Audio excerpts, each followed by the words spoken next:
Lecture को continue करते हैं। सीबीएसई क्लास 12 मैथमेटिक्स की न्यू एनसीईआरटी का chapter number 1 relation and function की एक्सरसाइज 1.1 का आज हम लगाएंगे क्वेश्चन नंबर 11, 12 एंड 13। इससे पहले के क्वेश्चन मैं ऑलरेडी अपलोड कर चुका हूँ। न्यू एनसीईआरटी क्लास 12 मैथमेटिक्स का फोल्डर सर्च करिए प्ले लिस्ट में जाकर, वहाँ पर आपको एनसीईआरटी के सारे सोल्यूशन प्रोवाइड किए जाएंगे और आप वहाँ से एनसीईआरटी की प्रैक्टिस कर सकते हैं। चलिए स्टार्ट करते हैं। और मैं हूँ आपका मैथ्स मेंटर रिजारुद्दीन। चैनल को सब्सक्राइब करें, वीडियो को लाइक करें। चलिए स्टार्ट करते हैं। क्वेश्चन नंबर 11 देखिए। 11 क्वेश्चन के अंदर हमें दे रखा है, देखिए स्क्रीन पे भी मैंने लगा रखा है कि show that the relation are in a set A of points in a plane. तो सेट ए क्या है? Points in a plane. किसी प्लेन के अंदर क्या है? पॉइंट्स दे रखे हैं। गिवन बाई रिलेशन किस तरह से है? रिलेशन इस तरह से है कि P, Q एक दूसरे से किस तरह से रिलेटेड है? Distance of point P, distance of point P from the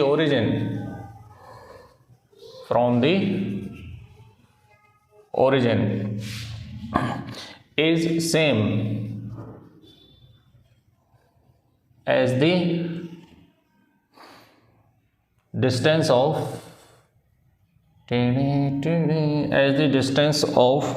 the point Q from the origin। बहुत बढ़िया क्वेश्चन है। देखिए ये अपने को रिलेशन दे रखा है। इस रिलेशन को अगर मैं थोड़ा शॉर्ट फॉर्म में लिखूँ तो कैसे लिखूँगा? ये कोई प्लेन है, इस प्लेन में कोई दो पॉइंट हैं, एक P है और एक कौन है? Q है, राइट। तो ओरिजिन को आप O मान लीजिए। तो ओरिजिन से इन दोनों की डिस्टेंस आपस में क्या है? इक्वल है। यही तो दे रखा है, distance of point P from the origin, that is, इसको आप ऐसे भी लिख सकते हैं कि P, Q such that OP equal to OQ as the distance same as the distance of the point Q from the origin. तो OP और OQ आपस में क्या दे रखे हैं? इक्वल दे रखे हैं। इस तरह से ये रिलेशन अपने को डिफाइन है।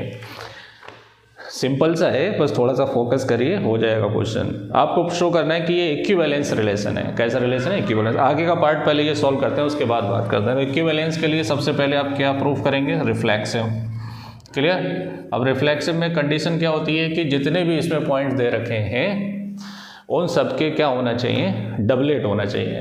ठीक है। अब देखो जाहिर सी बात है, आप P लो, Q लो, R लो, S लो, T लो, कोई सा भी पॉइंट लो, तो किसी भी पॉइंट की खुद के पॉइंट की ओरिजिन से डिस्टेंस आपस में क्या होगी? इक्वल होगी। नहीं समझ में आया? चलो मैं मान लेता हूँ कि मान लो कोई पॉइंट है, let P belongs to A। क्या ये? P belongs to A such that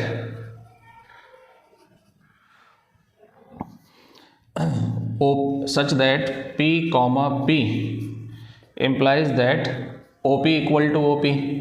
किसी भी पॉइंट की ओरिजिन से डिस्टेंस क्या होगी? इक्वल ही तो होगी भाई। P का O से डिस्टेंस OP और फिर उसी P का O से डिस्टेंस OP, दोनों आपस में क्या होंगे? इक्वल होंगे। तो किसी भी पॉइंट की ओरिजिन से डिस्टेंस क्या होगी? आपस में इक्वल होगी।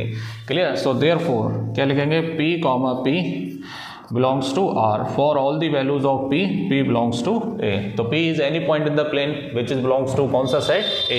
तो किसी भी पॉइंट की अगर आप ओरिजिन से डिस्टेंस लेंगे तो उसकी खुद की डिस्टेंस ओरिजिन से क्या होगी? आपस में इक्वल होगी। तो ये क्या हो गया आपका? रिफ्लेक्सिव। लिख लीजिए, इट इज रिफ्लेक्सिव। अब देखिए, अब हम बात करेंगे सिमेट्रिक की। किसकी? सिमेट्रिक की। अब सिमेट्रिक में यही देख लो कि अगर आपने कोई दो पॉइंट लिए कि let P, Q belongs to A such that P, Q belongs to R which implies that OP किसके बराबर होगा? OQ के, क्योंकि दे रखा है। क्योंकि अगर ये रिलेशन से बिलोंग कर रहा है तो OP और OQ आपस में क्या होना चाहिए? इक्वल होना चाहिए। मतलब दोनों की डिस्टेंस आपस में इक्वल होगी ओरिजिन से। तो इसको मैं उल्टा भी लिख सकता हूँ, OQ equal to OP which implies that Q, P belongs to R for all the values of P, Q belongs to A, है ना। अगर किसी रिलेशन के अंदर PQ है तो उसका इन्वर्स अगर QP बिलोंग कर रहा है रिलेशन से, तो वो कैसा होगा, सिमेट्रिक होगा। तो आप किन्हीं भी 2 पॉइंट के लिए आप ये कंडीशन क्या कर सकते हैं, सेटिस्फाई कर सकते हैं। क्लियर। तो आप कोई से भी 2 पॉइंट ले सकते हैं प्लेन के अंदर, तो अगर PQ है तो पक्का उसके अंदर क्या होना चाहिए, QP होना चाहिए, है ना। आगे बढ़े, चलिए अब हम बात करते हैं किसकी, ट्रांजिटिव की। ट्रांजिटिव का भाई कैसे आप कोई 3 पॉइंट ले लो, OP, PQ और क्या ले लो, R। तो देखो जो डिस्टेंस OP की है वही डिस्टेंस किसकी है, OQ की है। जो डिस्टेंस OQ की है वही डिस्टेंस किसकी है, OR की है। तो OP और OR डिस्टेंस भी आपस में क्या हो जाएंगे, इक्वल हो जाएंगे। तो देखिए ट्रांजिटिव, इसमें यार मेन खेल जो है वो लिखने का है, और कॉन्सेप्ट तो इतना कोई हाई फाई नहीं है इसके अंदर। आप मान लीजिए कि let PQR belongs to A such that अगर P, Q बिलोंग कर रहा है किससे, R से, तो इसका मतलब ये है कि OP किसके बराबर होगा, OQ के। एंड Q, R अगर बिलोंग कर रहा है किससे, रिलेशन से, ये R में फ़र्क है मेरे भाई, ठीक है। तो मैं एक काम करता हूँ, R की जगह S ले लेता हूँ वरना गड़बड़ हो जाएगा। तो PQS ले लेता हूँ, ठीक है, बिलोंग्स टू A। तो P, Q ये हो गया, तो Q, S belongs to R which implies that OQ is equal to OS which implies that ये इसके बराबर, ये इसके बराबर, तो ये भी आपस में क्या हो जाएंगे, OP equal to OS। Clear. ये क्या इम्प्लाई कर रहा है, ये क्या इम्प्लाई कर रहा है कि P, S is also belongs to R for all the values of P, Q, S belongs to A। Clear. तो ये सिमेट्रिक भी हो गया, रिफ्लेक्सिव भी हो गया, ट्रांजिटिव भी हो गया। सो therefore it is an equivalence relation. कैसा रिलेशन है ये, इक्विवेलेंस। अब इसमें आगे का पार्ट ये दे रखा है इसके अंदर कि फर्दर शो दैट, आपको आगे ये भी शो करना है कि the set of all the points related to a point P, और P जो है वो ओरिजिन नहीं होना चाहिए। हाँ जाहिर सी बात है, ओरिजिन अलग होगा, P अलग है। Is the circle passing through the point P with origin as the centre. तो सही बात है कि इसमें बोला है कि P से जो रिलेटेड जितने भी पॉइंट होंगे, तो P का रिलेशन क्या है कि ओरिजिन से सभी की डिस्टेंस क्या होना चाहिए, आपस में इक्वल होना चाहिए। क्लियर।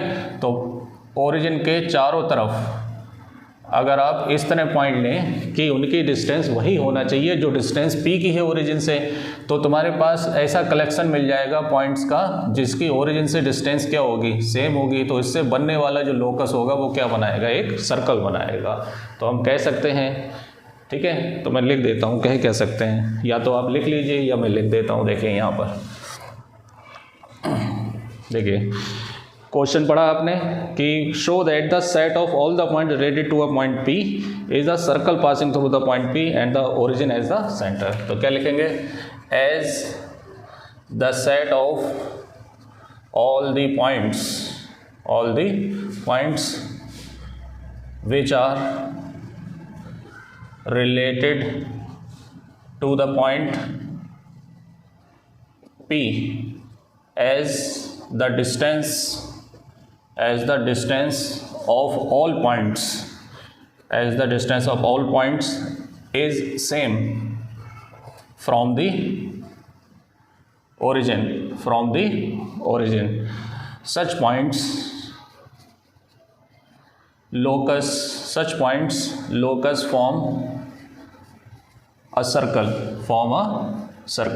with center, लिख लीजिए, with centre origin 0,0 and OP as a radius, और OP उसकी क्या होगी, रेडियस होगी। क्लियर। देखिए कितना बढ़िया क्वेश्चन है। अगर ये पसंद आया हो वीडियो या इसका सोल्यूशन पसंद आया हो तो चैनल को सब्सक्राइब जरूर करें, ठीक है। चलिए आगे बढ़ते हैं, अगला क्वेश्चन देखते हैं, क्वेश्चन नंबर 12 देखते हैं। हटाओ इसे। ये तो 9th क्लास के अंदर अपने को डेफिनेशन पढ़ाई जाती है कि सर्कल की डेफिनेशन क्या होती है। तो किसी फिक्स पॉइंट के चारों तरफ फिक्स डिस्टेंस पर अगर आपके पास बहुत सारे पॉइंट्स दे रखे हैं तो उन पॉइंट्स को मिलाने से जो फिगर बनता है वो क्या कहलाता है, सर्कल कहलाता है।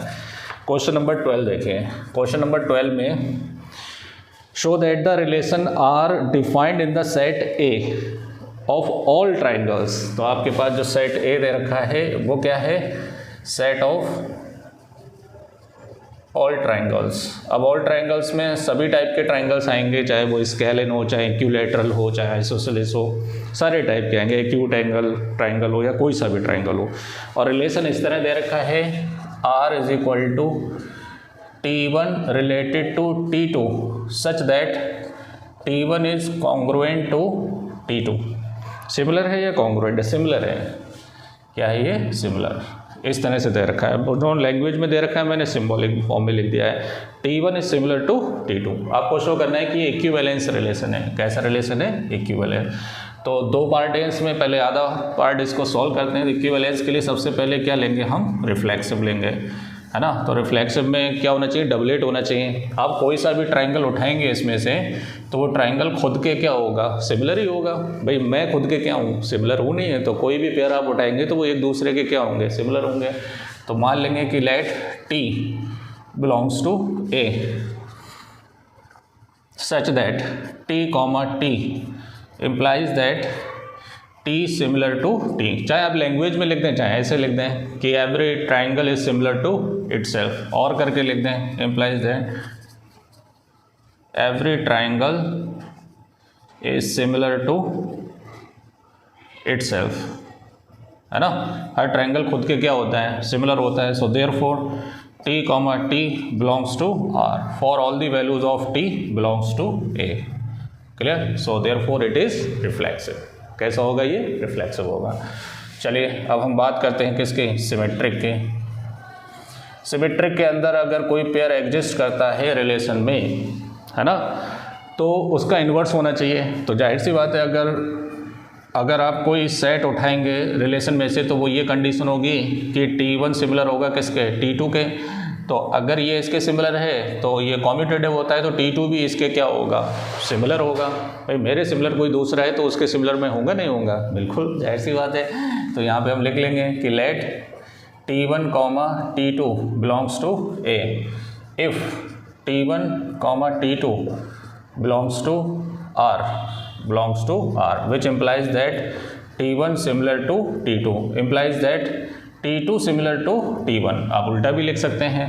तो which implies that T2, T1 belongs to R for all the values of T1, T2, T3। T1, T2 belongs to A, है ना। सभी ट्राइंगल्स के लिए ये कंडीशन क्या करेगी? सेटिस्फाई करेगी अगर वो रिलेशन में एग्जिस्ट करेंगे। अब इसलिए क्या हो गया? ये सिमेट्रिक हो गया। लिख लिया करें, इट इज़ असिमेट्रिक। सिमेट्रिक हो गया। अब हम बात करेंगे किसकी? ट्रांजिटिव के। तो 10th क्लास में ट्रांजिटिविटी पढ़ाई जाती है। अगर आपके पास कोई 3 ट्राइंगल हैं, पहला दूसरे के सिमिलर, दूसरा तीसरे के सिमिलर, तो भाई ट्रांजिटिविटी पहला और तीसरा क्या हो जाते हैं? सिमिलर हो जाते हैं। तो वही केस लिखना है इसमें कि let T1, T2, T3 belongs to A। अगर T1, T2 बिलोंग कर रहे हैं R से तो इसका मतलब है कि T1 सिमिलर है किसके? T2 के। एंड T2 और T3 अगर बिलोंग कर रहे हैं किससे? R से, तो इसका मतलब है कि T2 सिमिलर है किसके? T3 के। विच इम्प्लाइज दैट T1 T2 के सिमिलर, T2 T3 के सिमिलर, तो which implies that T1 similar to क्या हो जाएगा? T3, है ना। Which implies that T1, T3 belongs to R for all the values of T1, T2, T3. T1, T2, T3 belongs to A. So therefore it is transitive relation, है ना। So we can say that लिख लेंगे, we can say that given relation is an equivalence relation। कैसा relation है ये? Equivalence relation है, क्योंकि ये ट्रांजिटिव भी है, सिमेट्रिक भी है और रिफ्लेक्सिव भी है। क्लियर? अब इसमें एक पार्ट और दे रखा है। क्या पार्ट दे रखा है? गुजरा देखिए इसके अंदर इसने आपको एक सेट दे रखा है, 3 सेट दे रखे हैं इसके अंदर। क्या? Consider the 3 right angle triangle T1। तो T1 में साइड दे रखी है तुम्हें 3, 4, 5 और T2 में साइड दे रखी हैं 5, 12, 13 और T3 में अपने को साइड दे रखी हैं 6, 8, 10। तो उसने पूछा है कि which triangle among T1, T2 and T3 are related, इनमें कौन एक दूसरे के रिलेटेड है। अब रिलेटेड होने का मतलब ये कि रिलेशन के हिसाब से होना चाहिए, रिलेशन में ये कि दोनों क्या होना चाहिए, सिमिलर होना चाहिए। तो सारे राइट एंगल ट्राइंगल सिमिलर नहीं हो सकते हैं। सिमिलर के होने की कंडीशन क्या है, खाली राइट एंगल होने से सिमिलर नहीं होंगे कि आप ये मत लिख देना कि तीनों एक दूसरे के क्या है सिमिलर। सिमिलर की कंडीशन क्या होती है, या तो करस्पॉन्डिंग साइड का रेशियो बराबर होना चाहिए, है ना, या फिर करस्पॉन्डिंग एंगल आपस में क्या होना चाहिए, इक्वल होना चाहिए। देखिए कैसे कि अगर मैं एंगल की बात करूँ तो दो राइट एंगल ट्राइंगल में ये 90-90 तो हो जाएगा, लेकिन ये कंडीशन डिफरेंट हो सकती है भाई, ये 45-45 भी हो सकता है, ये 30 और 60 भी हो सकता है ना। तो एंगल मैच नहीं कर सकते हैं, कर भी सकते हैं नहीं भी कर सकते हैं, लेकिन कंफर्म नहीं है हम इसमें। तो करस्पॉन्डिंग साइड का रेशियो चेक करते हैं हम। तो देखिए T1 के लिए for T1 and T2, for T1 and T3 देखिए, फॉर T1 एंड T3 देखिए कितना होगा 3/6 इक्वल टू कितना हो गया 1/2, 4/8 इक्वल टू कितना हो गया 1/2, 5/10 इक्वल टू कितना हो गया 1/2, है ना। तो इनकी करस्पॉन्डिंग साइड का रेशियो आपस में क्या आ रहा है, इक्वल आ रहा है। तो लिख लीजिए, मैं बोल देता हूँ कि as the ratio of corresponding sides of triangles T1 and T3 are equal, ratios है ना are equal, therefore T1 is similar to T3, लेकिन ये नहीं होगा क्योंकि ये 3/5 है, ये 4/12 है, ये बराबर नहीं होगा, ये भी बराबर नहीं होगा, 5/6, 12/8 आपस में इक्वल नहीं होगा। तो ये एक दूसरे के क्या होंगे, रिलेटेड होंगे। ठीक है, चलिए आगे बढ़ते हैं, क्वेश्चन नंबर 13 लगाते हैं। कॉन्सेप्ट क्लियर रखिए, बाकी तो कोई टेंशन वाली बात नहीं। क्वेश्चन नंबर 13 देखें कि show that the relation are defined in a set A of all the polygons, है ना। तो यहाँ पे जो सेट दे रखा है अपने को, वो दे रखा है सेट ऑफ ऑल पॉलीगन्स। अब ये पहले समझ में आना चाहिए कि सेट ऑफ ऑल पॉलीगन्स का मतलब ये है कि सबसे छोटा पॉलीगन ट्राइंगल होता है, इसमें ट्राइंगल होंगे, क्वाड्रिलेटरल होंगे, है ना, पेंटागन होंगे, हेक्सागन होंगे, है ना, जितने भी क्लोज फिगर होंगे वो सब इसके अंदर दे रखे हैं। और रिलेशन इस तरह से दे रखा है कि P1 P2 एक दूसरे से इस तरह रिलेटेड हैं सच दैट कि P1 and P2 have the same number of side, P1 and P2 have the same number of sides। Okay, इसमें P1 और P2 जो भी पॉलीगन है उनमें नंबर ऑफ साइड क्या है, सेम है। क्लियर। तो अपने को बताना है पहले तो कि ये इक्विवेलेंस रिलेशन है। तो सबसे पहले हम बात करेंगे किसके, रिफ्लेक्सिव की। अब रिफ्लेक्सिव में आप कोई सा भी पॉलीगन उठाइए, ट्राइंगल उठाइए, तो उस ट्राइंगल का खुद के साथ रिलेशन एग्जिस्ट कर रहा है, क्योंकि हर ट्राइंगल की खुद की साइड कितनी होती है, 3 होती हैं, तो वो आपस में क्या होंगे, इक्वल होंगे। तो क्या लिख लेंगे कि let P belongs to A, है ना, such that P, P implies that number of sides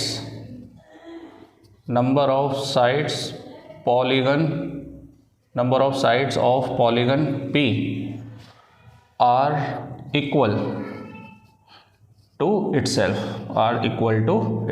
कोई सा भी पॉलीगन हो उसके खुद के साइड खुद से नंबर ऑफ साइड्स क्या होती हैं, आपस में इक्वल होती हैं। क्लियर। तो देयरफॉर इट इज, या लिख सकते हैं therefore P, P belongs to R, for all the values of P belongs to A। Clear. अब देखिए नंबर ऑफ साइड को अगर आप ऐसे लिखना चाहें कि n of P1 equal to क्या, n ऑफ P2, अगर ऐसे लिखना चाहें तो ऐसे आप लिख सकते हैं, लेकिन इसको आप लैंग्वेज में लिखिए तो ज़्यादा बेटर रहेगा। ठीक है। तो क्या लिखेंगे कि the number of sides of polygon P are equal to the number of sides itself, equal to the number of sides itself, है ना। So therefore it is reflexive. कैसा होगा, रिफ्लेक्सिव होगा। अब हम बात किसकी करेंगे, सिमेट्रिक के। तो सिमेट्रिक के लिए कोई 2 पॉलीगन ले लीजिए, दैट एक P1 ले लो और एक क्या ले लो, P2, जो बिलोंग कर रहे हैं किससे, A से। तो अगर P1 और P2 बिलोंग करेगा रिलेशन से, तो इसका मतलब ये है कि P1 and P2 have the same number of side. तो क्या लिख देंगे यहाँ पे, P1 and P2 have the same number of sides, ये तो लिखेंगे। विच इम्प्लाइज दैट, उल्टा लिख दो, P2 and P1 have the same number of sides, है ना। कोई भी दो पॉलीगन है, अगर उनमें नंबर ऑफ साइड सेम है तो उल्टा बोलोगे तब भी तो नंबर ऑफ साइड्स चेंज थोड़ी ना हो जाएंगे, सेम ही रहेंगे। Which implies that P2, P1 belongs to R for all the values of P1, P2 belongs to A। Clear. तो ये रिफ्लेक्सिव हो गया, सिमेट्रिक हो गया। अब हम बात किसकी करेंगे, ट्रांजिटिविटी की। तो देखिए ट्रांजिटिव है या नहीं है वो देखिए।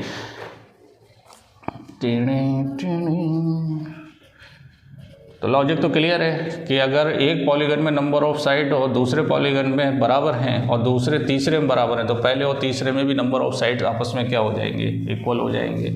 बस खाली लिखना है इसके अंदर कि late P1, P2, P3 belongs to A।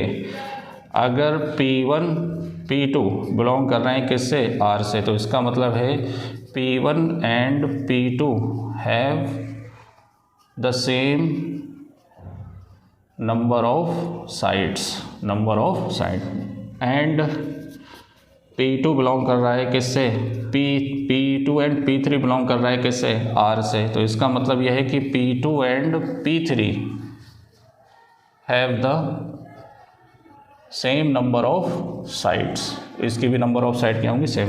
अब ये क्या इम्प्लाइज कर रहा है कि P1, P2 में नंबर ऑफ साइड सेम है और P2, P3 में सेम है, तो ये कॉमन हो गया। तो therefore implies that P1 and P3 also have the same number of sides. इसमें भी नंबर ऑफ साइड क्या होंगे, same. Which implies that P1, P3 belongs to R for all the values of P1, P2, P3 belongs to A। So therefore it is also transitive. Clear. Last में एक line लिखी है, as the relation is reflexive, symmetric and transitive, so therefore we can say that it is also equivalence relation. कैसा relation है ये, equivalence relation है। अब इसके अंदर एक पार्ट और कनेक्ट करके दिया है। क्या कनेक्ट करके दिया है वो देखिए। इसके अंदर दिया है कि what is the set of the element A related to the, इस A में से कौन से पॉलीगन का सेट होगा जो रिलेटेड होगा राइट एंगल ट्राइंगल T। कोई ट्राइंगल दे रखा है तुम्हें, वो कौन है, 3, 4 एंड 5। ये कोई राइट एंगल ट्राइंगल दे रखा है। क्लियर। अब यहाँ पे ट्राइंगल की वैरायटी नहीं पूछ रहा है यहाँ पर रिलेशन में तो नंबर ऑफ साइड पूछ रहा है। तो नंबर ऑफ साइड में ये है कि नंबर ऑफ साइड्स आपस में क्या होना चाहिए, इक्वल होना चाहिए। तो यहाँ पे हम लिख देंगे कि as the given figure is triangle, so therefore set of all triangles is related to set of all triangles of set ए। उसने यही तो पूछा है कि सेट ए से कौन सा सेट जो होगा वो इस ट्राइंगल के साथ क्या होगा, रिलेटेड होगा। तो हम लिख देंगे कि सेट ऑफ ऑल ट्राइंगल्स, चाहे वो इक्विलेटरल हो, चाहे आपका आइसोसेलेस हो, चाहे राइट एंगल हो, कैसा भी ट्राइंगल हो, क्योंकि उसमें नंबर ऑफ साइड 3 होंगे और इसमें भी कितनी नंबर ऑफ साइड 3 हैं। तो क्या लिखेंगे, as the given figure is triangle, so therefore set of all triangles of set A is related to